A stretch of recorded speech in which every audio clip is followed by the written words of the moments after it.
Yes, sir. Yes, sir. What's good? What's good, everybody? It's your boy, Little Kenny. We're back with another episode of the Over-Exaggerated Podcast. I'm so excited to be here today, man. I'm here with my co-host, Dot. You already know what it is. We got another banger for you guys this week. And honestly, can't even talk about Colorado this week. They didn't even have a game. Bye week, sitting at home, not really much to talk about there. But you know who we can talk about? OHIO, Ohio State Buckeyes, going in there this weekend. First game of the week, taking out Penn State. Probably one of the biggest games they've had this year. Bigger than the Notre Dame game, if you ask me, just because of how touted that Penn State team really looked coming into this game. You know, they had Drew. We told you guys about Drew Aller not really going over 200 yards ever, but still somehow having such an efficient defense and offense put together to put them what? It was seventh best team in the country at that day. So I don't know. I liked what I seen from the Buckeyes. I'm gonna turn it over to Cam. though. He's definitely gonna go a lot more into depth. But what I seen, I'm impressed. Personally, I love what I seen from the defensive side of the ball. Obviously, I feel like after the game, I called you off the record, and I gave Kyle McCord a little bit of a tongue lashing. But like honestly, I rewatched the highlights. I did a little bit of watching the actual game film, and I feel like Kyle played really good. It was just when his mistakes came, they were in moments where it was kind of like it would be nice if you didn't make a mistake right here. So, oh God, outside of that though, but Ohio State dominated the game. Like everybody knows the 1 for 16 on third down stat, whatever it was. Like, I'm not even going to harp on that. Like defense just felt like every single time the defense got put in position to break and like finally have that moment where, you know, they give up the touchdown or they give up the lead. It was like, nope, every single time somebody stepped up and made a play. It was Lathan Ransom had a good game. Tyler Proctor had a good game. JTT had an amazing game. The whole D-line was getting back to the quarterback in the second half. So, can't ask for nothing better than that. No, without a doubt, man. Honestly, last thing I'll say about the Buckeyes, Marv went out there, really scoped for me. Maserati Marv, a nickname I hadn't heard until that day. Don't know where they got it from. I like it. I do. That's Gus Johnson, man. Come on. I didn't know Marv had a Maserati. If he has a Maserati off the NIL, man, sign me up, bro. Send me back, because I know I can, bro. We could talk business. I see a ESPN advertisement. It says bodacious. Just want to throw that out there. I don't know. All right, man. Second game on the slate. I don't know why they got this. It's not even in order. For some reason, they got this Michigan game up here. 49-0, Michigan State, Michigan. Big brother getting sat down by little brother this year. Paul Bunyan staying with the Wolverines. Was it even a question? Like, did they even show him the Paul Bunyan before the game? Like, y'all have a chance to win this, or did they know like it was staying in Ann Arbor? Did they even bring it to Lansing? Genuinely, I want to know. Like, when you first of all, I forgot it was a rivalry game in the second half. When you lose Mel Tucker to alleged allegations, you know, that's all your team can really be focused on. It's tough to really try to bounce back from something like that. Go into the Paul Bunyan. You got a coach out there. We don't even know that coach's name. We don't? I'm sorry. So, it's one of those things where you wake up and you obviously want to put your best foot forward. That's not their biggest rivalry game, but it's ours. You know what I mean? So there is no bigger game for us. So to get shut out in our biggest game of the year, 0-4 in the Big Ten, still don't have our coach back. It sucks. And, you know, as the Spartans, they got to go look in the mirror. As Michigan State goes, they got some allegations they need to go look in the mirror about. So, they scored 14 in every quarter but the fourth. Man, That's perfect analysis. I mean, I feel you, but at the same time, bro, it's a rivalry game. You got to pull something out the back, trick play, something. You got to have We something didn't just have to it. stun them, bro. That's where you got to have something to stun 'em. It's that game that you got to do something to get them thinking. Because in that first quarter, especially if you're the underdog, if you can get a touchdown on the board or something, 7-7, now they're looking at the scoreboard sweating. Like, now they might just make a stupid mistake on some rivalry shit. And now you really have a chance. So I'm just saying, I was salty. I looked up at the scoreboard, like, bro, I was expecting a good game to kind of tune in and watch. Like last year, Kenneth Walker had 5 touchdowns. The game was back and forth. Like, we tuned in. We were at Ohio State campus walking around watching that game because it was so good. It was just boring that we only got one good year at a rivalry, and now we already back to what we got. I hope they figure it That's out, man. facts. I do remember that, man, really sitting up there looking. Look. Duke, Florida State. I'm pretty upset at the Blue Devils because they went in there and they gave Florida State. They did the same exact thing. Who else did the same exact thing? Alabama, Tennessee. They went in there. They gave Florida State their the best 2 quarters of their fucking lives, and then just said, "Yep." I don't know what happened. I don't know what happens when some people go to that locker room. Like, what the fuck goes on that we can't score any points in the second half, and then we go and get shut out 21-0 in the fourth quarter? Like, the game was right there. It was 20-17 going out of half. Even going into the fourth, it was 20-17, 21 unanswered points in the fourth. Jordan Travis and the Florida State Seminoles or whatever they are. I don't know how they do it, bro. Show exactly why they're still the 4th best team in the country, and Duke was just a fraud this whole time. I don't think Duke was frauds. We're frauds. I think college football is a game of moments. Like, every game, there's going to be, I want to say, 4 huge moments that really decide every single game. Like, you're going to be able to call back to 4 things that happened if you watch it from beginning to end and say that was a moment where I was like, dang, oh God. Mm-hmm.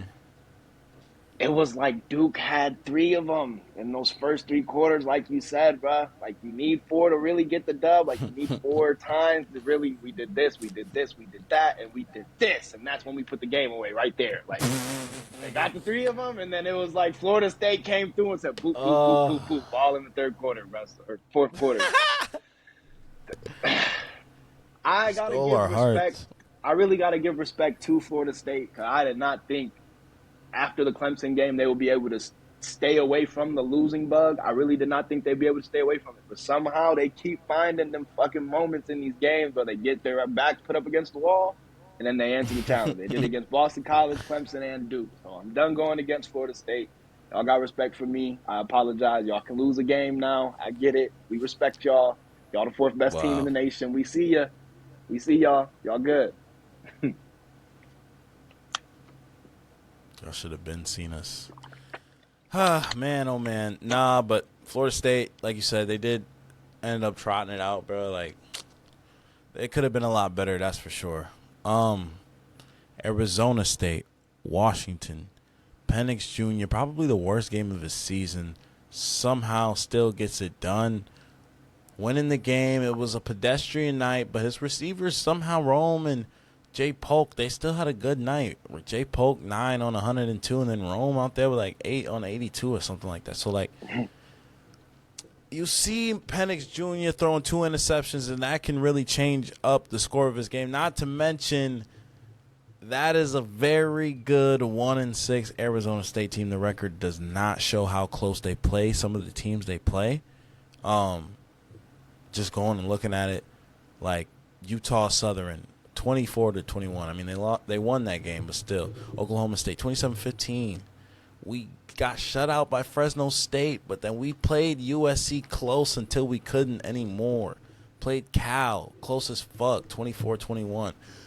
Colorado, 27-24. Washington, 15-7. Like, we're right there. We've lost 6 in a row, but, like, toughest 6 losses of our lives, bruh.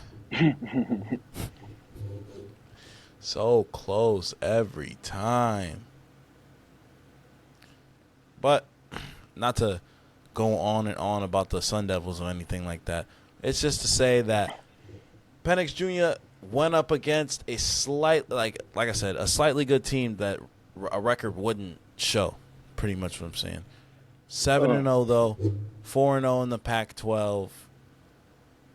He's the 5th best team in the country. All right. His sights aimed higher than a bowl game. Like, can we book him higher than the Rose Bowl? Or not the Rose Bowl, whatever. I think it will be the Rose Bowl. Actually, I think they do play in that game in the Pac-12 if they win the championship. But I think after that game, obviously they survived. They won. I personally feel like they easily could have took the game over in the third quarter, but they threw an interception in the red zone that kept the game really close. Like, Washington was marching up and down the field. It was just tough in the red zone for them that game. I don't think it's anything we got to watch out for with Michael Penix or nothing. Like, I really don't. Like, I still feel like he's about to come back out here and have another 350-yard night, 4 touchdowns, go crazy, be right back in the Heisman picture. So, you feel me? I feel like you're right. Arizona State, I would sleep on them. I'm not going to lie. Like, I didn't think they had any of that stuff until you started talking about it when all this stuff with Washington happened. And that game was at 10 o'clock at night.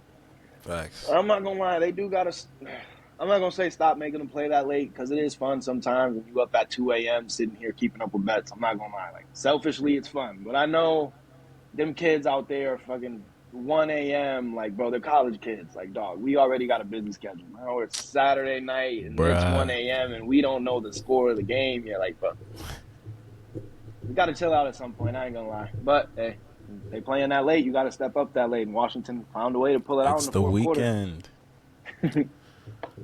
True. Another close game. Another really close game. Wow. UCF, Oklahoma. Ooh. Oklahoma sold heavy.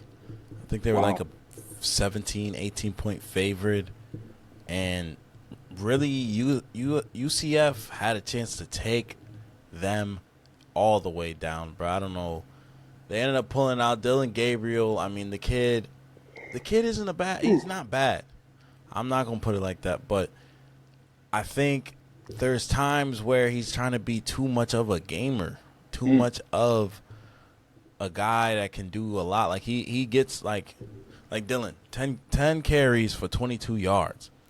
I'm not saying he doesn't need to carry the ball 10 times, but he doesn't.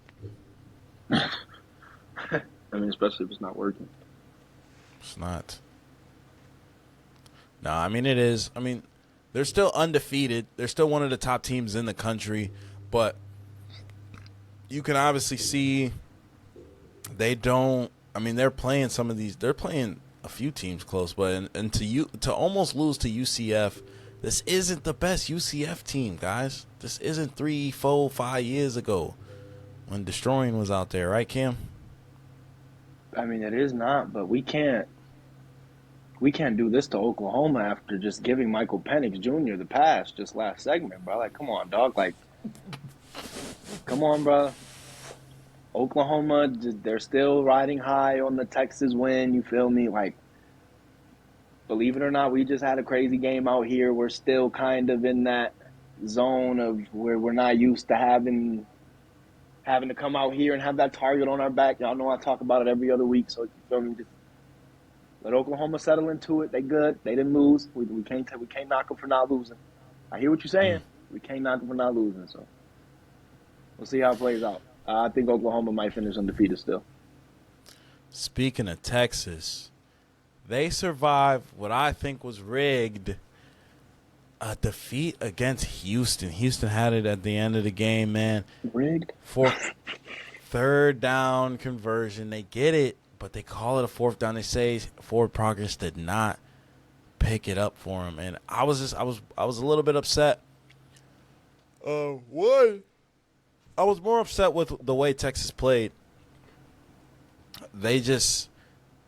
It's not even that they didn't get it going because they were up 14-0 in the first quarter, but then they let Houston come back, and then they just started playing down to Houston's talent pool.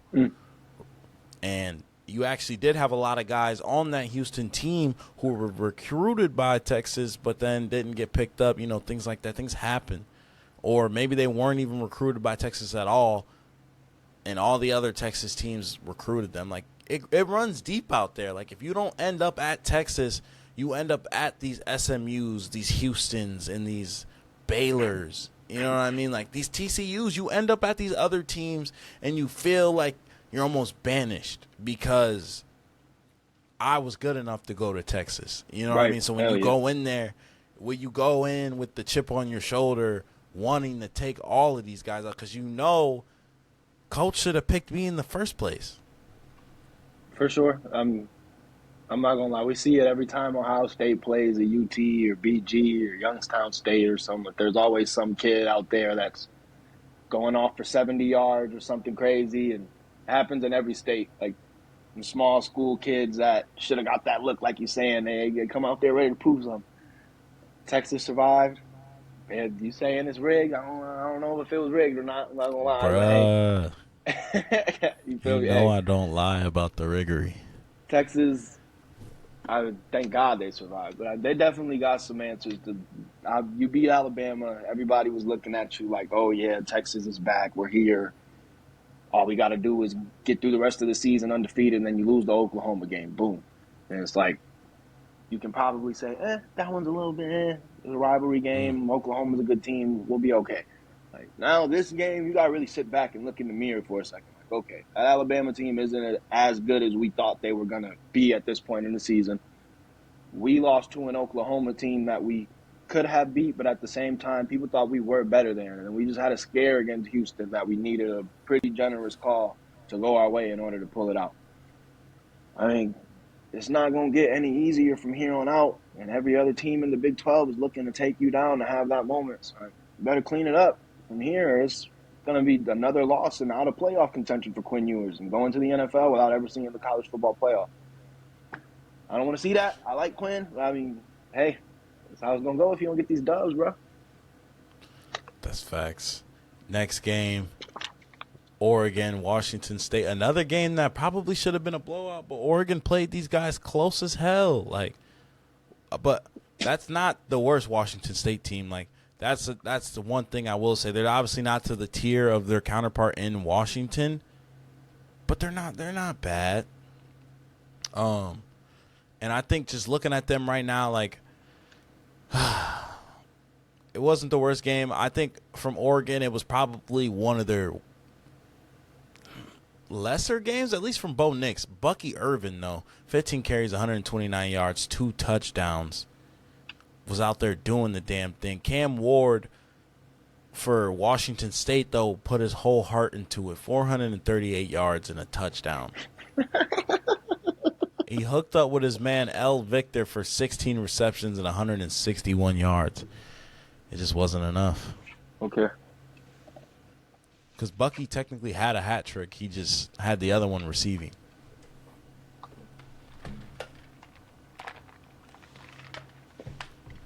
Well, I mean, Bucky. Go ahead. I mean, you could probably say he has a little case for I think it's the Doak Walker Campbell Award, the best running back in the nation. You could probably he's making a little subtle case. I mean, there's not a lot of running backs that are week in, week out getting their yards, especially on the college level. So, other than that, though, I mean, again, another team. I hate getting on teams when you play that big game and then you come off and you play a little bit rough in the first half or something against the next team you play, because I feel like Ohio State has a chance to do that against Wisconsin this week, coming off the Penn State game. But at the same time, like, you want to see a team be able to stay on the same path and not make a whole bunch of crazy mistakes and just kind of use that excuse of, oh, we just played a crazy game, we're tired, blah, blah, blah. You want to see a team stay in that consistent mode, like kind of plateau. You don't want to see and we got to come back up to that level next week. So, once again, Oregon, you got a lot to figure out. Obviously, you lost to Washington. You could have just took this loss that tanked your season all the way. Like, a lot of these teams are still in the playoff picture. Like, it might seem like, we just took the worst loss in the world, but like, in all reality. A couple things go wrong for these other teams out here. You could be in the conference championship playing against Washington again, trying to get to the playoffs. So keep it together. Don't lose it. Mm-hmm. God, that's all I can say. Like, Washington and Oregon this week almost took a L. That would have been crazy. That was the best game last week. Oh, boom. Two of the top dogs right away. So clean it up out there in the Pac-12, man. Facts. Next, got an ACC matchup. Drake May versus Virginia. Drake went out there, did the damn thing for me, but couldn't do the damn thing for his team. It seems like the star-studded roster of Drake May and Marion Hampton and the Tez Walker just could not get it done against Virginia. And honestly, these ACC matchups, they normally aren't the craziest. There's always a lot of yards going on. But to see them go down, I'm not too upset. It does suck. They were fighting. They were ranked 10. They got ranked up to 10. They were already fighting for respect because they weren't having the most pretty wins. They were a great team, but it just wasn't looking the best. And then to take this loss, now maybe losing your hopes of winning the ACC, it makes it a lot harder. Florida State's playing really good. Louisville has it over you right now. Like, you're third place in the ACC. So seeing you get all the way back up to the championship game, it's not looking good.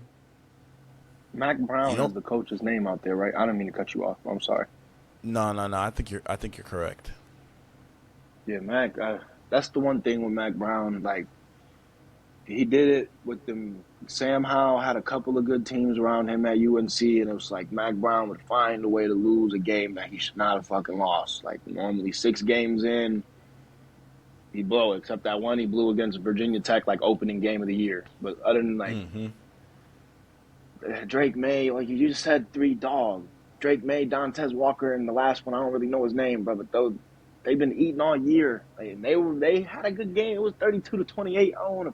I don't want to fade UNC. Like, bro, that's the coaching, bro. We got to come away with that win. Like, that's not a better team than us. They're not more talented than us. They don't have more playmakers than us, and our guys are fighting for it. Like, at that point, bro, they put too many points on the board. Like, where's the defense at? What are we doing? How did they just leave with 32? Like you said, bro, we just took a loss. We're sitting here hoping these other teams lose. We can get back to the ACC championship. Like, this is the year Clemson's not in it. Like, this was now Florida State's probably going to run away with this.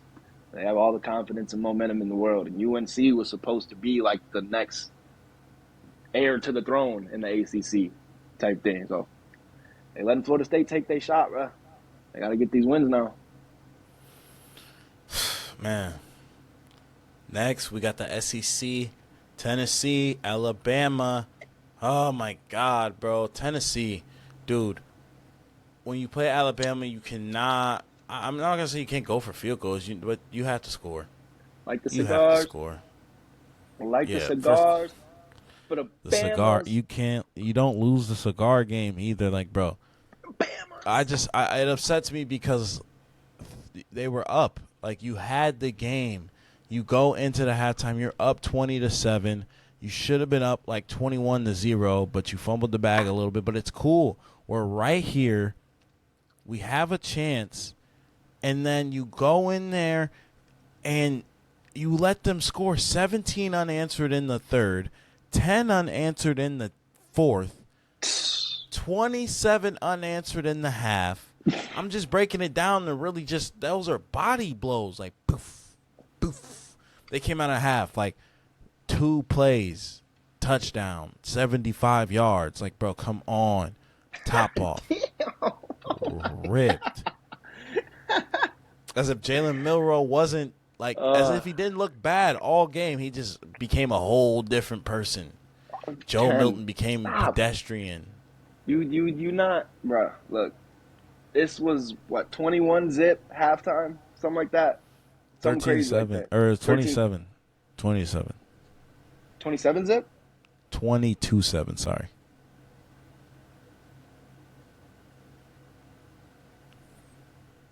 Like, we had 20. Cam? Yeah, man. 20. It was 20-7. I had a fucking dog call right there, bro. I'm sorry. Yo, good. You said it was what? Yeah, 20-7 at halftime? Yeah. Okay. 20-7 at halftime. That's crazy for a rivalry game. Like, that's why I was kind of sitting there in the Michigan State game. Like, I was waiting for him to turn it on because, bro, Alabama could have said, pack it in. We lost to this team last year. It's over. No. We went back to the locker room. Nick Saban looked this team in the eye. I don't know what he said, but whatever he said, it worked, bruh. We about to go back there. We about to get our revenge from last season. We about to be the ones leaving this stadium smoking these cigars, bruh. And I commend them for it. I'm happy we got a game, bro. I didn't want to see no damn first half blowout in the fucking rivalry game, but like Alabama needed to come out and show, like, bro, we not sweet. We not the same Alabama that we once were, but we also not sweet. We not about to lose to this same weak coach again without Hendon Hooker. Point blank, period. Saban survives. They still out there, and they looking like they about to take the SEC. And Georgia's not looking like the formidable foe they once were. But we could see Alabama right back in the playoff seat, and nobody's talking about it right now. I'm just saying. Not rooting for Georgia, but you see how they talk about you in your bye week? What? Come on. We got Ole Miss, Auburn. Stop. Game of the week. Come on, bruh. They got it done, bro. Auburn. I thought Auburn was going to kind of like try to, I don't know, get it going in this game. I mean, they did for a little second, but not scoring in the third quarter really hurt them because they scored in every other quarter.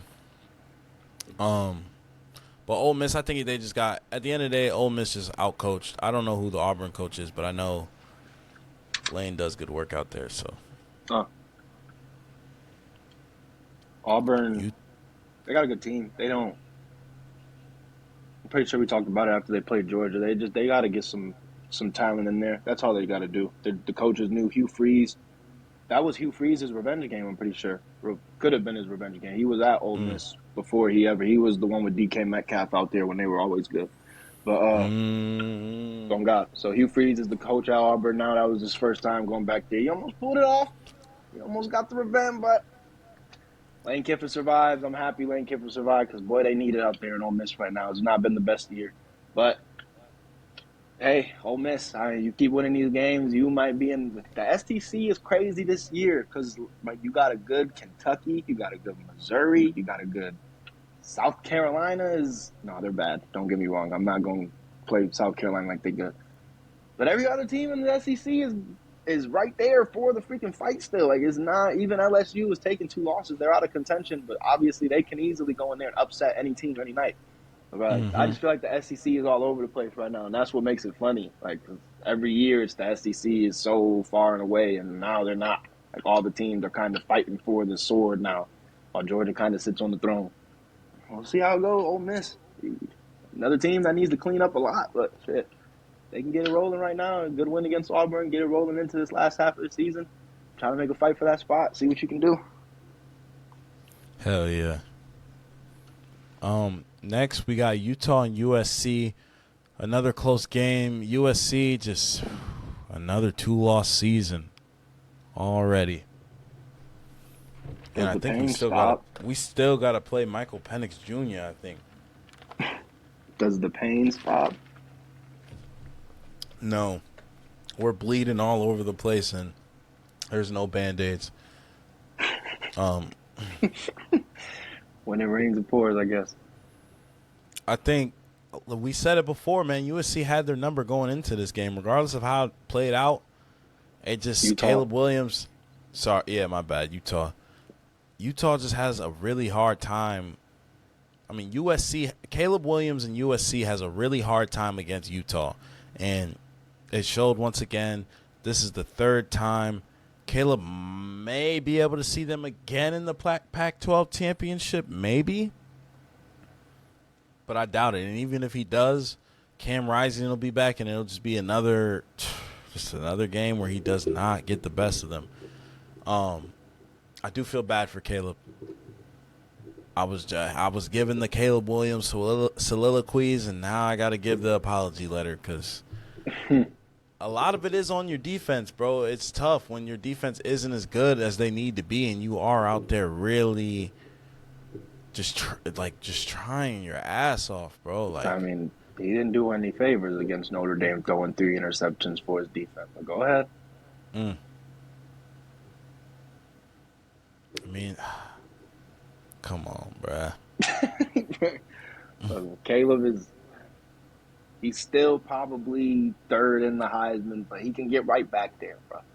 A lot of people are about to write USC off and say it's over, the experiment failed, blah, blah, blah. This is on Link. I'm sorry. As much people, I feel like all of USC's success and failures are thrown on Caleb's back. Like, I feel that's why he won the Heisman last year, is because he got all the credit for the success. But like, bruh, I feel like we give him too much credit for the failure, bro. Lincoln Riley has lost to the same coach 3 times straight. And before Lincoln Riley got there, Utah beat them in that game before. It's 4 straight over them, period, as a program. Like, at some point, we talked about it last week, you got to get a defense. Like, Utah has been smacking you. They beat you the last 2 times they played. They double-dipped you last year, like regular season and the playoffs. Or, sorry, the championship game. You got to find a way to come in there as Lincoln Riley and show, like, we made the changes. We know your tendencies. We're going up against a good coach that likes to run the ball, who's going to have a solid defense. Every single time you play this guy, it turns into the same game. It's a shootout, and for some reason, his team just makes the better play. And it's normally on long run plays on the ground or just long sustained drive and keeping Caleb Williams off the field. And that last field goal drive was just that. They set the drive up perfectly, got the field goal they needed to get, kicked it to win the game. And Kyle Whittingham came and credit to him, but a lot of people wrote him off with Cam Rising's injury this year. He's done nothing but get wins out of that Utah team. Like, he said after the game, I'm pretty sure, yeah, they have a Heisman quarterback. We have a quarterback that has a pig farm. That's what he said. We have a quarterback that has a pig farm. And he knows what he has, bro. He knows his team ain't glitz and glamour and Ferraris and NIL deals. Like, he knows he has a hard-working, hard-nosed football team. He gets the best out of them every single season. USC keeps thinking they're going to walk into this game and win it, and they are yet to. We'll see if they can meet up with him again. If I'm USC, I don't want to ever see these guys ever again, bro. Like, I'm glad I'm running to the Big Ten. I'm not going to lie to you. I don't even know if Utah's coming to all the teams that are about to be in the new Big Ten. I'm just saying, bro. We'll see if we can figure it out, dog.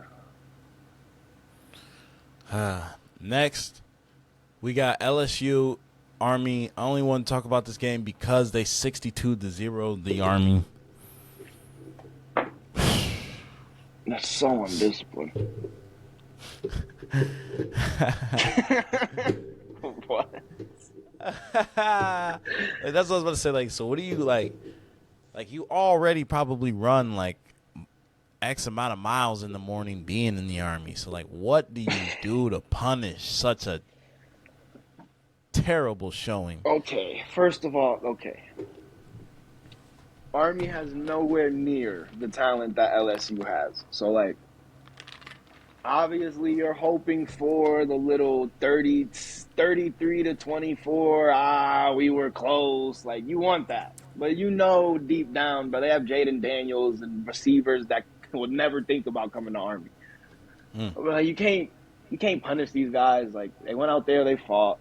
It's the service academy. Navy and Air Force had their big game this week. I mean, Army was supposed to be the big game, be the chance to put these guys on upset alert, and it did not work.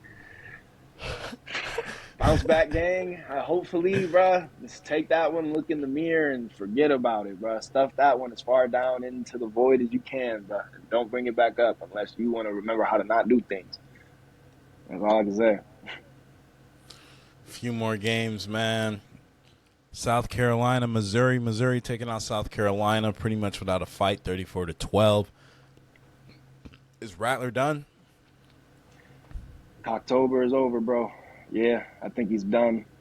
Uh, it was a cool little October for the Gamecocks. That's what people don't even realize. Like, it wasn't that bad. Spencer Rattler was low-key making his little case for why he might have a case for the next Mm. level. And I feel like with this game, it kind of showed all his mistakes again and why he's not cut for it. So, South Carolina's got a long way to go. Shane Beamer's the coach out there. A lot of people are saying, Shane Beamer needs to go. And it's like, bro, like, sometimes when you don't have a good team and you don't have the talent, you just don't got it. And, like, yeah, I understand Facts. firing a coach, but it's like that's not just gonna bring the right things around here. Like, I say give the guy a little bit more time. It's South Carolina. You kind of know what you got every single year. You might have a good team when you get to some seniors, but other than that, you're gonna be rebuilding a lot. You're in the SEC. It's never gonna be easy. That is tough, though. I mean, Missouri is normally a game that you look at for South Carolina as all South Carolina and Missouri are playing each other. Oh, it's a garbage can game. Like, that's a good Missouri team this year. And it would have been nice for us, the Gamecocks, to hang with them and see how close are we to that level, and you're nowhere. So, Spence, I hope you can find a way to the NFL, doggy, but it's looking tough, bro. Every game is looking tougher. I don't know what to say. He'll be there. You know he will. Next. Almost done with the college games, man. Air Force, Navy, like you said. Air Force continuing their historical season. 7-0. Taking out the Navy. Any armed force can get it. Come on. No other words to say. Ain't nothing else to say, man. I tried to tell y'all, bro. We do this. Any other service academy can get it, bro. That was a good game, I bro. don't want none. A&M, too. A&M Let what? us play A&M. Texas A&M. Why? He said A&M what? Yeah. Come on, bro. Look, Army and I don't even know if Army gets to play Air Force this year. I hope they do. Everybody knows the Army versus Navy game. We were just talking about it last week, bro. Like, Air Force, I gotta give it to them. I'm pretty sure they're ranked now. Like, they're here. They made We're it. 19th.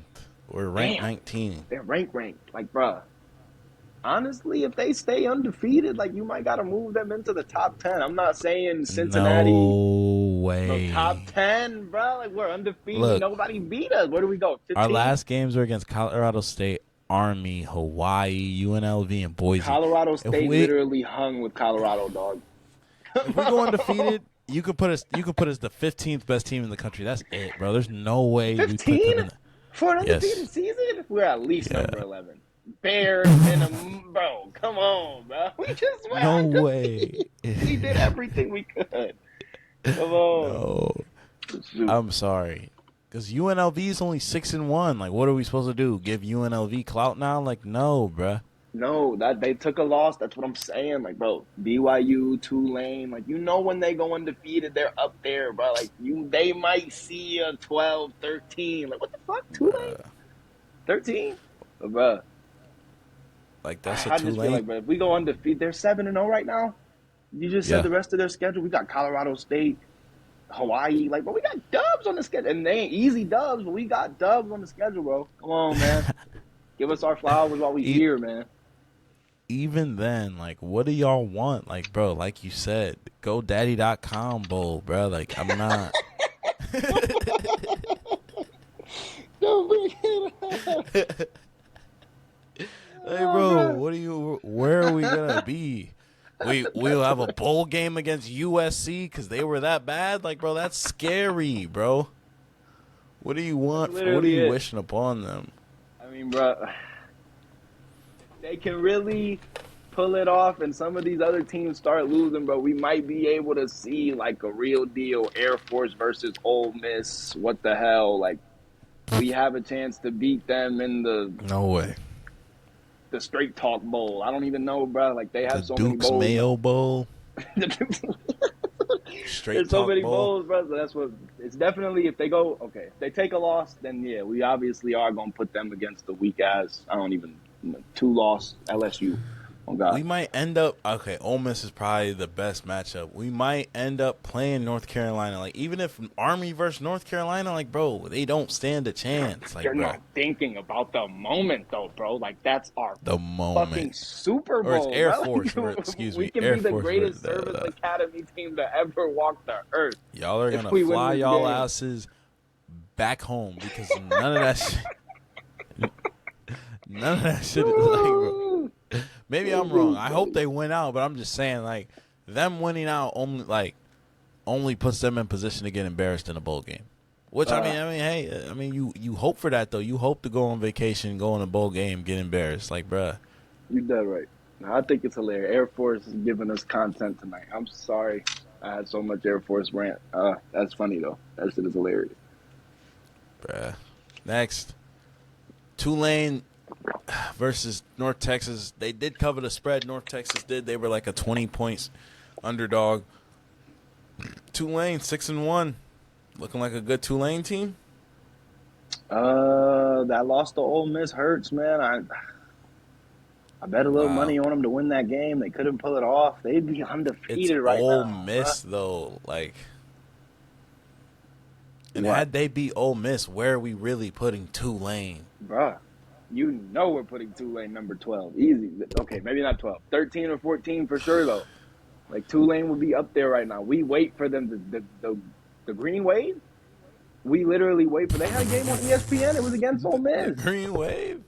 That's the only reason I know, bruh. Bruh, Minnesota, Iowa. Iowa got robbed. Stop telling people that, bruh. Oh, my goodness. Iowa got so robbed, folks.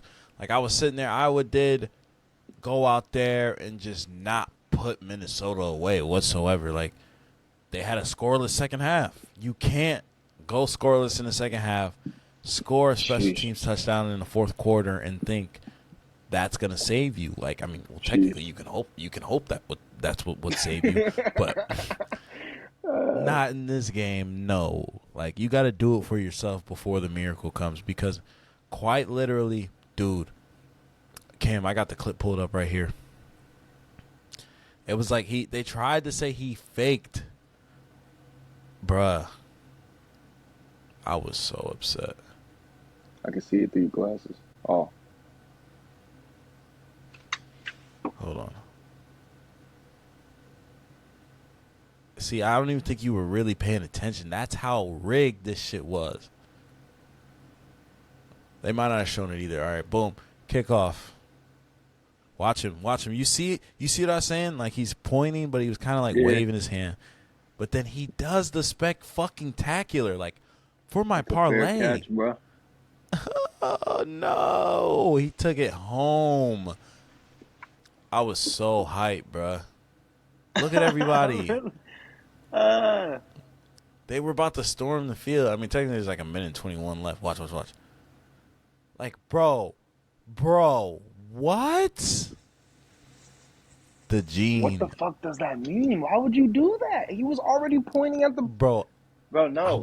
Come running at the ball and you point like this. I'm going back. Hold on, bro. No. What you do? That's every single coach. At least every single team I played on, that was the call, bro. Especially, I played on special teams, dog. He's not even really like, bro, they were reaching on that. Come on. They still tackled him. Like, look at how many golden Gopher helmets were right there. Bro. We were wondering why we didn't hear the whistle. Look how I'm reaching. Bro, Cuzzo, hold on. Let me go back. Now he's surprised. Oh, my God. Bro, watch one more time. Hold on. The whole thing. Points. Ball's right there. Why are you doing that? What does that mean? I'm just... Caught it. Didn't step out of bounds. Did the ball hit the ground before that? Yeah, it did. The ball hit the ground before that. I thought if the ball hit the ground before that. He caught it. Like, he caught it right out of the air. The ball never hit the ground? Hold on. That's what it looked like. It looked like the ball never touched the ground. He caught it. Right out the air. Yep. Boom. But, bro, like, you're telling me one guy actually tried to make a tackle. This looks like the kicker. then bro. Like, 2, I only tried to tackle 3, because he tried 4, to tackle, and he told 5, me he only. Bro, you're not 6. thinking. All 6 of them Go tried back. to make this. Go back before that screenshot, because it's easy to pull up the screenshot. But look, play it. There's one little.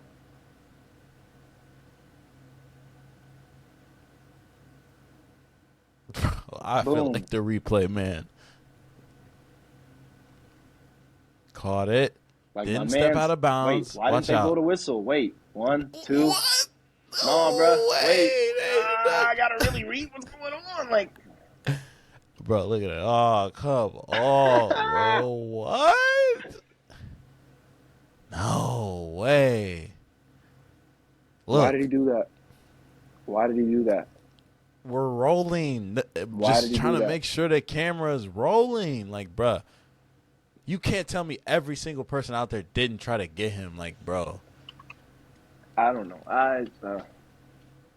that's We one of can't those make the ones. call based off what the defense does because the defense is going off the whistle. Like, that's every defense knows. Play to the whistle. Like, once you hear that whistle, you stop. If you don't hear it, Then you gotta go. There was no whistle. but this goes back to replay going too far. That's not on the officials. The official. Now we got to go back and check to see, well, where was his hand? Why is he doing this? I want to know why he's doing that. I want to ask, bro, what was your thought? Is that your guys' call? Hey, ball Bro, right there. Don't. What the fuck I'm does that getting mean? ready. Bro, I'm balancing myself out to get ready to catch the fucking ball. Like, bro, No. niggas do that, bro. They do that all the time, bro. Like, I'm really just feeling out the air over here to make sure I got it. Like, That's bruh. a fair catch signal. Everyone knows it. And that's the Come thing. on, It man. wasn't. Like, it technically wasn't a fair catch signal. They wouldn't have called it that, but it was a miss signal, which makes it down at the spot of the catch. Oh, it was a miss signal. Yeah. So, like, because like you said, we didn't know what he was doing. We were low-key waiting for the whistle. So the fact that he didn't, but he didn't not. So, like. That's the perfect way to say it, bro. You can leave it there, bro. I'm so weak. He didn't, but he didn't now. Man. So we'll see. I'm looking.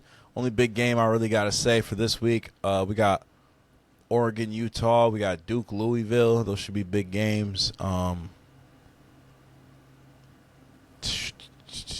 Tennessee, Utah get away with Kentucky. one? No. You don't think so? I mean, I feel like Bucky Irvin is gonna have a night, but I feel like Utah could do the spectacular. Cam Rising should be back. It should be the Cam Rising Halloween return game. Wow. Excuse me. So we'll From see. the dead. Colorado has UCLA. Who you got? All right. Dion. Upset of the century. UCLA is not ready for this. That's a tough team to beat, but we're going to do it. Last game I want to say, James Madison, 7-0, 4-0 in the Sun Belt, going up against Old Dominion. Do they get their first loss? No, they don't. But do you know who James Madison is?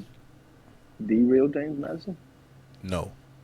Come on, bro. That's a former president of the United States. Wow. My bad, y'all. Is he on $1? I didn't think so. You might be on one of them 50s, bro. Don't play. All right, man. Switching over to the NFL, y'all. Gotta get it rolling for y'all.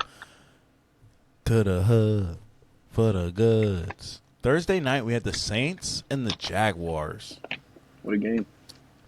It really was. Derek Carr really tried to go out there and steal money away from the whole gang.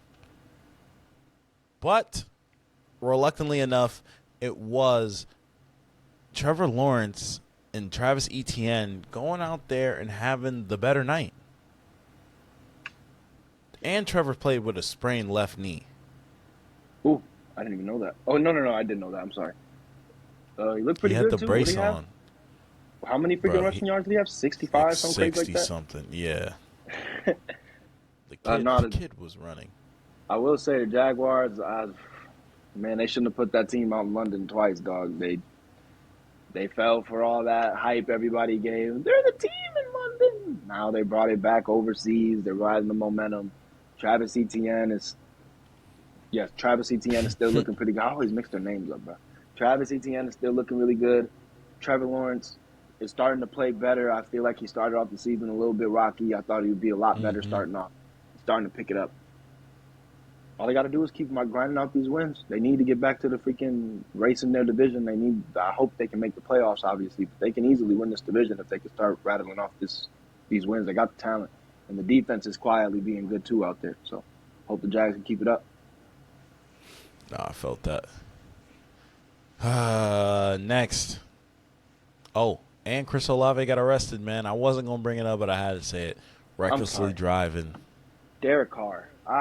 Okay, I don't need to ramble, but Derek Carr, do we gotta cuss out everybody? Like, and not just like, I understand. Moreau? No, not Moreau.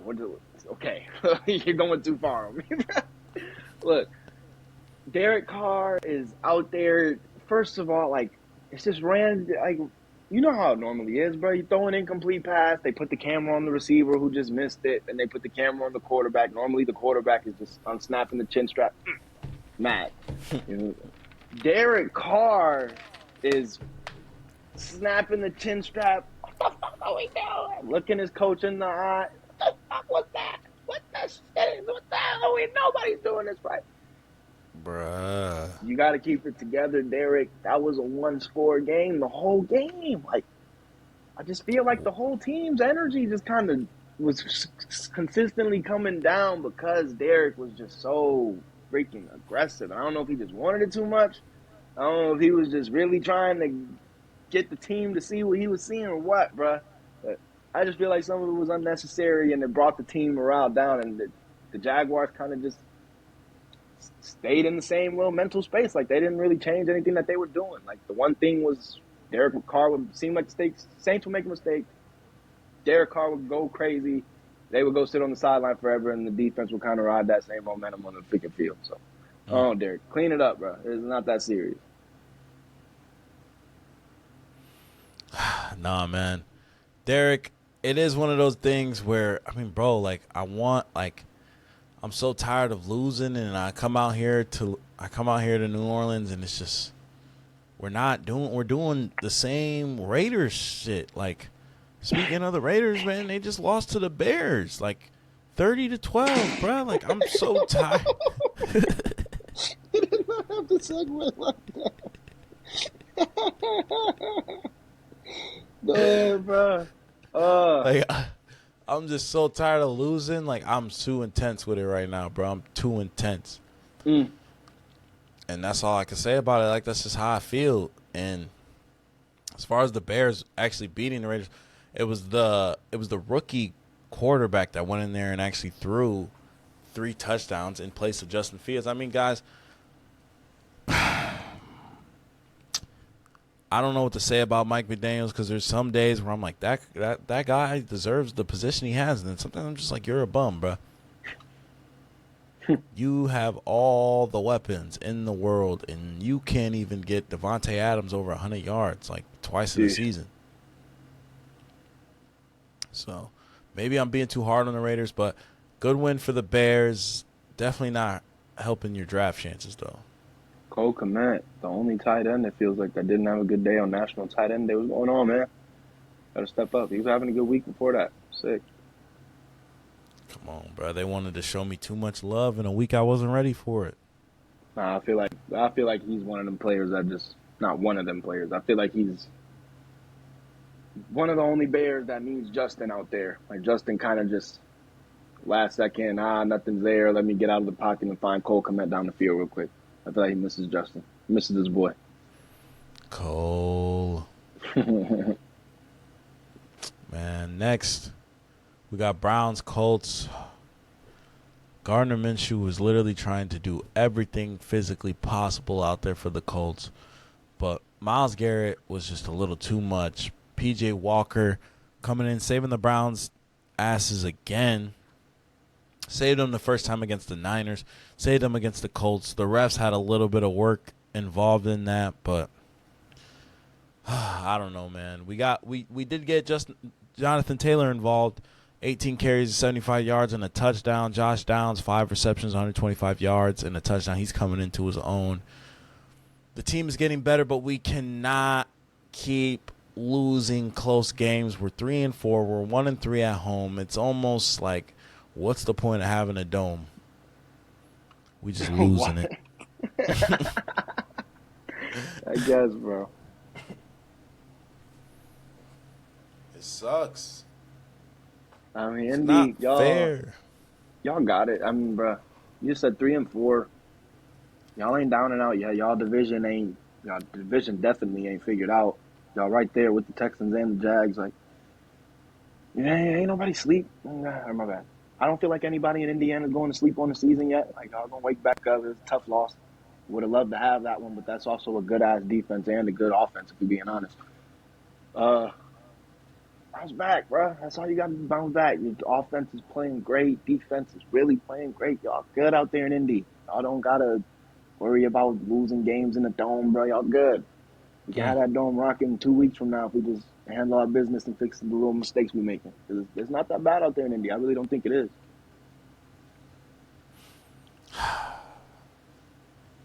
It's looking rough. Bro. Go ahead, bro. Next, we got the Bills versus Patriots. I knew the Patriots had something cooked up, this being a divisional game and all. Is Josh Allen on bogus watch? I don't even know what you want to call it. Bogus watch. Fantasy bust watch. That's for gosh dang sure. I'm not doing it on purpose, though. They're not. And that's the crazy part. Josh Allen, this was by far the closest game to week 1. And those were the only 2 games where I would say, like, the reason why the Bills struggled in those 2 games was because of him and the decisions that he either did make or did not make.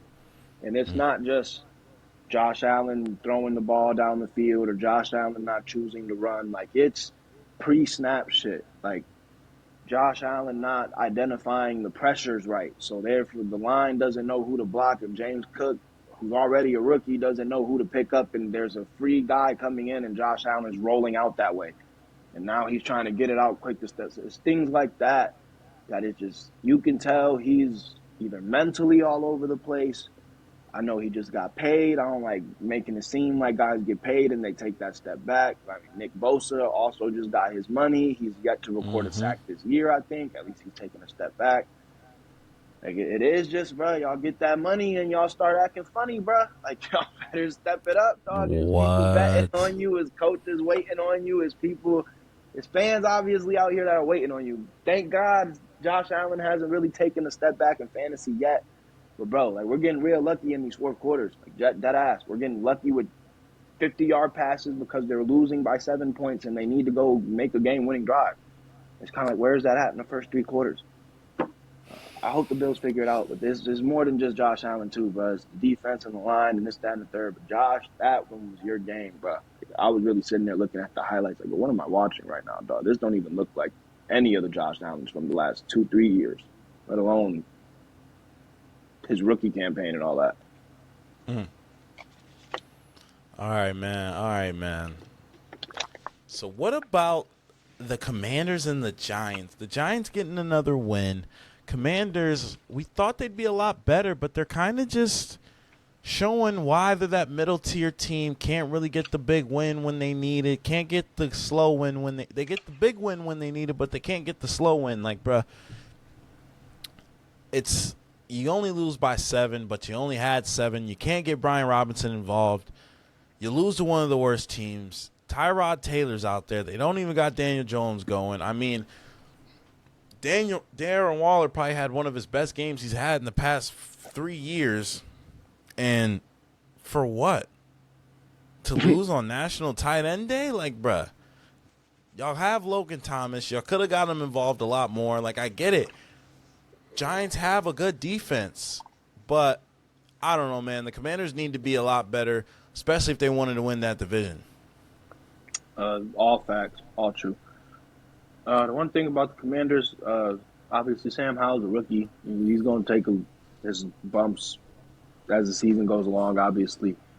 I did think the defense would be a little bit better, just kind of setting the tone so that the offense wasn't put in such a hole all the time. Terry McLaurin's not having as loud of a year as I thought. That kind of all really does start with Brian Robinson, bro. He started off the year really good. And, like, I'm not even the biggest Brian Robinson fan. I'm normally fading him. But I do think when he plays good, it adds a whole nother layer to the Commanders' offense, especially Ron Rivera. He loves to run the ball. So until Brian figures it out, I feel like it's going to be tough chicken up there in Washington. But I feel like he can get back on track. He just needs to get back in the end zone and pop a couple of 10-yard runs off. He'll be right back on track out there. We'll see, man. We'll see. Next, we got Buccaneers, Falcons. Falcons taking out the Buccaneers 16-13. Oh. Bijan questionable, leaving that game. Wasn't really sure about playing. Ty Algier took the brunt of the carries that day, 21 carries for 59 yards. And they still get the win without a Bijan. I think Kyle Pitts had a good day. I mean, I think he was out there doing his thing for tight ends day, right? Yeah, he had two really good. He couldn't get in the end zone, sadly, for the fantasy side, but he did have like 3-4 really good catches that were downfield targets. He had a few downfield targets that they just couldn't connect on. So he's actually involved now. Like, it's so refreshing to see. Like, actually turn on the games and see them actually trying to get him downfield. They would try before, but it was like you could tell there were routes that they couldn't even imagine drawing up because Desmond Ridder was limited. Now he's starting to come into that role. The Bijan situation, bro, I was on Twitter and it was blowing up, bro. Like, there were so many fantasy managers out there that just had no clue that there was going to be a situation. There's so many crazy subtle reports coming out, whether Bijan was hurt, he was injured. They said he wasn't feeling like himself, quote unquote. So they just played it on the safer side. That's what Arthur Smith said after the game.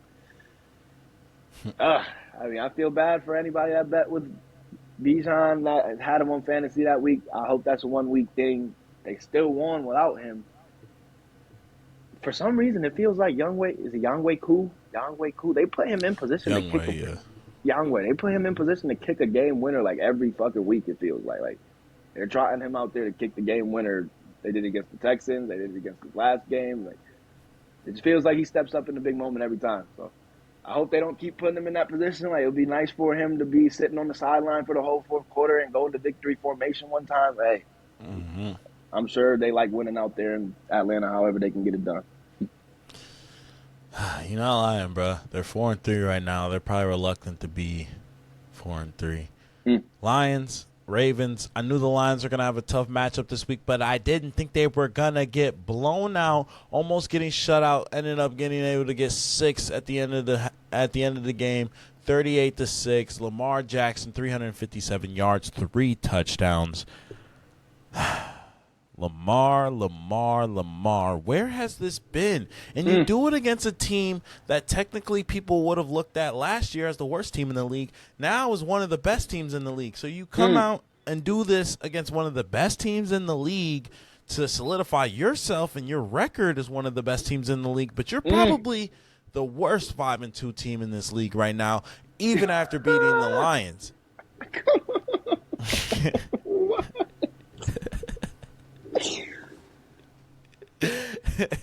I'm sorry, bro. I didn't mean to turn it like that. I'm just saying, bro, it's the truth. It's definitely the truth. We can agree to disagree. Lamar, great game. Gotta give you your flowers.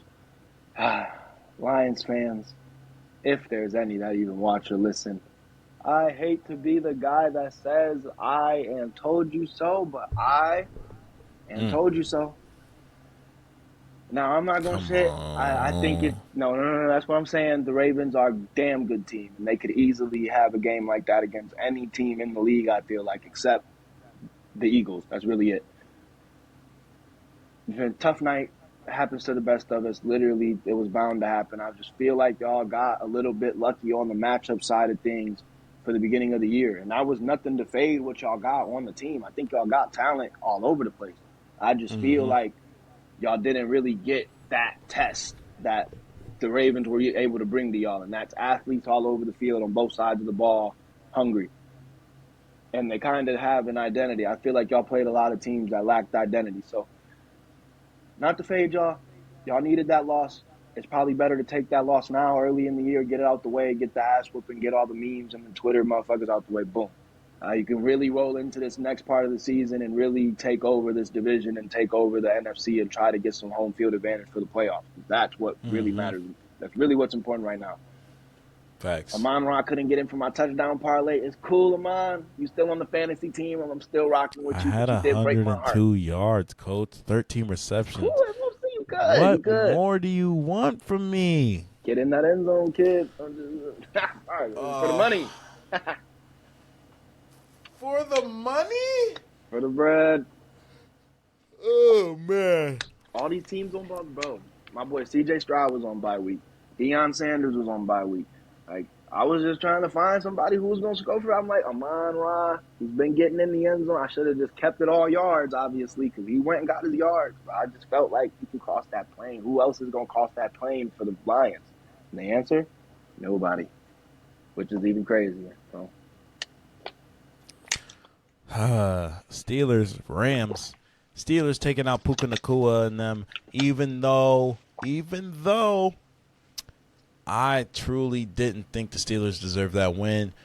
Matt Stafford kind of sold out towards the end. He was feeding Puka all damn day, but couldn't get Cooper Kupp over 30 yards. Couldn't even get him in the end zone. Freeman had a great game. Like, it was a cool game for the Rams. But now the Steelers are 4-2, and they're probably looking like that's not a bad Steelers team. They're subtly still hanging on by the Steeler glory almost, it looks like. Mm-hmm. The Steelers glory.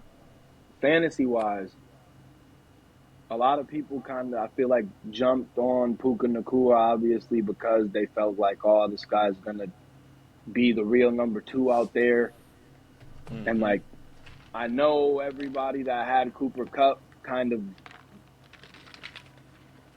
I know they believe in Cooper Kupp, which you should. Like, he's still going to be a 20-point game scorer, but there is going to be these nights where the opposing team absolutely takes Cooper Kupp away and has him bracketed with 3 DBs every play, and Puka's just going to be wide open over the middle.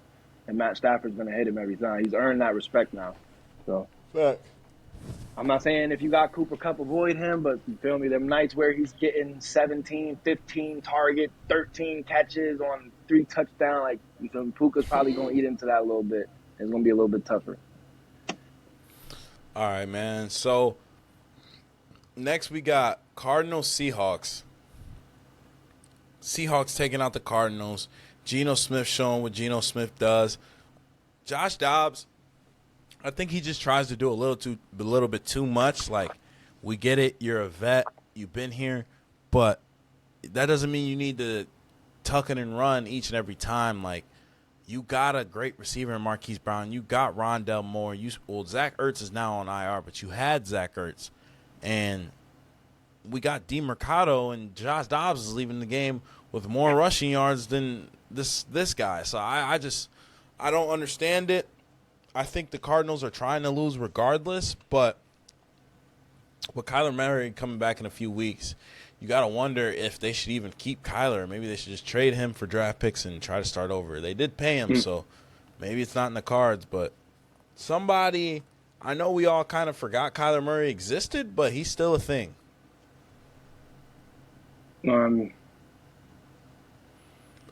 I probably, yeah. I wasn't even thinking about that. I really like that. I'd probably shop trading him, obviously. But, I mean, it's still Kyler Murray. He's young as hell. And you kind of gave up on the Cliff Kingsbury project because you kind of wanted to keep Kyler Murray around. So, wouldn't be surprised if they kept him. And it's crazy to me how much of the identity the Arizona Cardinals have been able to keep. Like, Buda Baker's still out there. The defense isn't, like, terrible at all by any stretch of the imagination. The offense, even though they're missing their guy, they've mustered up some way to still give every single team a run for their money. And when Kyler comes back, but he could easily jump right back into being an even better team than what they looked like before he left with Cliff Kingsbury. And that's not the fake Cliff, but I'm just saying, Kyler is that talented. So see how it goes. Speaking of seeing how it goes, that's just kind of how the Broncos and the Packers were playing this game. Just trying to see who was going to. Packers, scoreless in the first half. Broncos looking like they were in the driver's seat damn near the whole game. Packers tried to come back and make it close, but Russell Wilson and the Broncos get it done 19-17. Wow. Embarrassing. Yes, I know. Fucking wow. Russell Wilson, 194 yards, 1 touchdown. That's about it. We said it earlier. P. Ryan is doing a very good job of rushing the ball. It's like 5 for 40 yards. He's averaging like 8 yards a carry, but they just aren't giving him the touches. They're instead giving him the Jay Williams out there. I just don't know. Javonte. Is it something P. Ryan's doing? Is it because he's too old or what? I think Javonte Williams, he's subtly, quietly having a better year than Samaje. And it's not nothing to fade Samaje. Javonte kind of bounces off tacklers a little bit better. He can kind of break that first tackle and get a few more yards. The Broncos line ain't great, so if they got a guy that can do that, they're going to give him more touches and everything. And then even as a receiving back, Javonte is a little bit more elusive when he pops out there and runs them little swing routes and everything. So I feel like Javonte will keep getting more and more, a little bit more and more of his touches. But at the same time, P. Ryan's going to get some time on the field. I hear what you're saying, though. It definitely does suck for a guy like P. Ryan because he easily could have been the guy that got most of the time out there in Denver, and it feels like they haven't had nobody in a minute since Melvin Gordon was out there fumbling it up. They got rid of Mel for some bullshit, man. Free Mel. But speaking of freeing people, free the Chargers from the chains the Chiefs have on them because 31-17, Mahomes and Auto bundle together to take out the Chargers, embarrassing them almost, I'd say. 424 yards, 4 touchdowns, and 1 interception from Pat Mahomes. 12 receptions, 179 yards, and a touchdown on National Tight Ends Day. Travis Kelce almost breaking the record for most receiving yards for a tight end in a single game, only to be held by Shannon Sharp, his quote-unquote mentor. So I don't know what more the Chiefs have to do to prove they are probably the hottest team in the league with or without Mahomes. I mean, with or without Travis Kelce. I think they do need Mahomes to be the hottest team regardless, just because we don't know who the backup quarterback is. But another team that was just held scoreless in the second half. I don't know. I don't get me wrong. Obviously, Pat Mahomes and Travis Kelce connection will always be golden and 100% one of the best things in the league. The Chargers' secondary is like truly terrible. Like literally, I'm pretty sure second to last in the league in every single statistical category, if not last. Dak Prescott went out there and had a great night against the Chargers. Like the Chargers have been in a dogfight every single week. They'll put up 32 points and the other team has 34 because these motherfuckers can't stop nobody from scoring. They cannot stop anybody from throwing the ball on them. They're taking some injuries, but even the talent out there isn't on their side. So, bro, like, as much as I want to say Pat Mahomes and Travis are back, like, they needed a game like that to kind of get the confidence going after the duds they've had against the Broncos and everything, I'm kind of skeptical just because of how bad I kind of thought the Chargers playing against the Cowboys would figure it out. Like, okay, we're going to stay on the field longer. We're going to keep Justin Herbert out there. We're not going to put our defense in position to play. And it was like, no, like they still were just as dangerous. It was like they were willing to put their defense out on the field, and their defense hasn't stopped the damn nosebleed all season. So, like, I don't mean to make it a joke, bro, but for real, like, that's just how I was feeling watching it. It was kind of like, Staley, what are you doing? Like, what's the point of putting your defense on the field every single damn drive if they're not going to stop anything? So, until they fix that, I mean, Justin Herbert can only do so much. All right, man. We got 2 more games left. Eagles, Dolphins, Niners, Vikings are primetime games. 8 o'clock game first. We had Eagles versus the Dolphins. Sunday Night Football. I'm sitting there putting money out there, hoping Jalen Hurts does what Jalen Hurts does. And he kind of did what he does through the air, less on the ground so much. But Eagles were pretty much in the driver's seat that whole game. It kind of just felt like Tua and them were playing from behind. They were trying to get it going, but that D line for the for the Eagles is just so overwhelming. You got multiple Georgia defenders on that list, multiple guys over 350. Like it's tough, bro. Fletcher Cox is out there. He's a vet, bro. Like he did get hurt, but he is out there. Yeah, he did get hurt. So it's just one of those things where you go into the game, you know this is the other best team in the league. Tua, Jalen Hurts, is the first time they've played against each other since the Alabama stuff. Like, this is the guy, like, I knew Jalen Hurts was going to go in there with a chip on his shoulder. Like, that's why he didn't dap up Chad Ochocinco. Like, bruh, I'm playing against a guy that took everything from me. I had to go learn something. I had to go learn a whole new way to play football out in Oklahoma, bruh. Because of this kid. I think this game showed, at least to me, that we both knew that there are weapons all over the place on both offenses.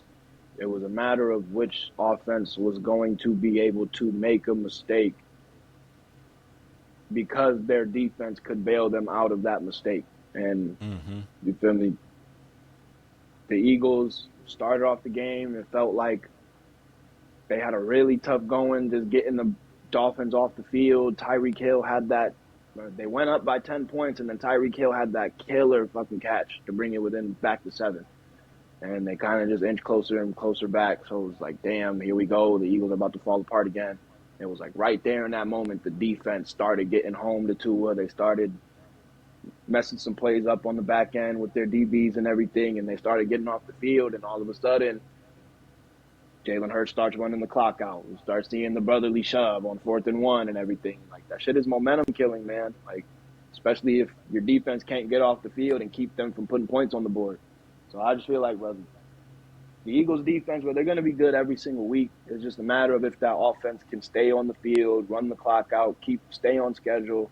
They had a lot of 4th and shorts, 3rd and shorts. Like, they were never really in question. When you put them in 3rd and long and Jalen Hurts has to put the ball on somebody, then you might see something wild happen, and then you get a chance to beat the Eagles. But other than that, bro, like, you gotta do something. It was like, bro, Miami Dolphins defense to me just could not make that play that they needed to make to change the game. So that's a story for me. Story for me as well, man. Last but not least, Niners, Vikings, Monday Night Football. Vikings shock the world. They get a dub. Jordan Addison, 7 receptions, 123 yards, 2 touchdowns. Kirk Cousins, master class, indeed. Even after throwing an interception, just bouncing back and becoming what we thought Kirk Cousins could be. Normally, he doesn't show it on any type of primetime football, but tonight was his night. Not only that, Brock Purdy just was not having a good night. He ended up throwing 2 interceptions.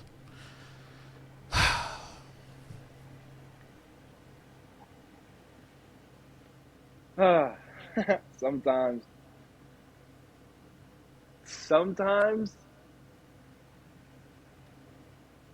what everybody tells you is not true. Primetime Kirk did not show up tonight. This was absolutely beautiful all around. Man, I'm sorry, I gotta call him out. My dad will say Kirk Cousins sucks up and down until he's blue in the face. And I just, like, I'm not gonna sit here and give Kirk Cousins his flowers for winning a regular season game against the Niners for one time. Oh my gosh, Monday night. But like, like this, the fact that they can play that good of football without Justin Jefferson. They have an easy part of their schedule coming up. Like, bro, if they can rattle off these wins and get to 6-4, like, you're looking at a totally different season. You're back in the playoff hunt. There's not a lot of teams in the NFC that can really stop the talent you have. You can get it all going, especially when you get Justin Jefferson back. So, bro, like, I really feel like, bro, if you're a betting person out there, you kind of looking for a little bit of some cheese to make that ain't nobody thinking about. The Vikings to the playoffs, 2-4 right now, 3-4. You might win some money. A lot of people might have wrote them off already. I'm not going to lie to you. Even Vegas might have put them a little bit low on the totem pole. Vikes to the playoffs. We just beat the Niners. Who can stop? That's the best team in the NFC. Who can stop us? Who can stop us? You heard it here. If Kirk plays like that, can't nobody stop us. That's a fact. Nah, you're right, man. But last but not least, man, who is your player of the week? First of all, bro, I'm calling it something new, bro. It's the master class of the week, bro. My master class of the week was going to go to Kirk Cousins. I feel like that's boring. Who was the other quarterback? I'm sick. I don't know why I'm blanking. Was it Thursday night?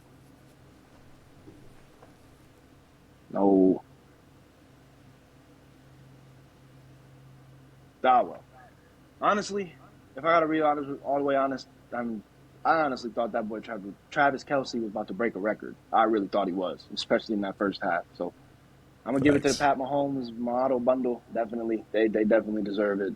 They needed to have that performance. It felt like they hadn't had it in a minute. Either Travis Kelce would have a good game and Pat would throw interceptions, or other way around. Pat would have a good game without Travis Kelce being involved. So glad they figured it out. Hope they keep figuring it out. Hope they keep making some people more money, because a lot of people going to keep bundling that duo. Bundle your Mahomes and your auto. Now, my player of the week is Jordan Addison. Nobody expected that kid to go out there and do what he did. Having 2 touchdowns, a third was taken away from him. I mean, sometimes it is just that guy who performed. His recency bias. He was the last person I seen play, but he was the last to do it good. You know what I'm saying? I mean, hey, they gonna hate you because they ain't you, man. Look, lastly, A.J. Brown has had 5 straight games of 125 yards at least. He's put up a couple touchdowns in a few of those games. So I don't respect you. What you should. But I'll give you your flowers when you're playing good, bro. I'm always one to do that. I'll never not do that. But AJ, you got flowers for me, because ain't nobody putting up as many yards as you. What is he still second? He might be first now after that game. Genuinely. Maybe, but I think Tyreek had like a 300 point. Oh, God, yeah, you were right. Never mind. So that is it, everybody. You already know what it is. It's the Over Exaggerated Podcast. Make sure you guys like, comment, subscribe. Man, we're going to go out here. We're going to march it out, y'all, man. You already know what it is. Look, comment down below what the favorite part of the episode was, man. Who is your favorite team? Let us know who you out there rooting for, man. You already know what it is. We come out here, weekly episodes dropping Wednesdays most of the time. Sometimes we try to get them out earlier for you, man. Let us know. Hit us up in the DMs. We always available, man. We're going to be trying to catch a few more games. We coming with this NBA content soon. The NBA just kicked off tonight. So just wait on that, man. Hey, I'm telling you, it's going to be a great season. I see the Lakers maybe winning the whole thing. Who knows? The Americans might take it back this year, y'all. It's only one way to find out. You're only going to find it out here, y'all. Over Exaggerated Podcast. Have a great night, y'all. Peace.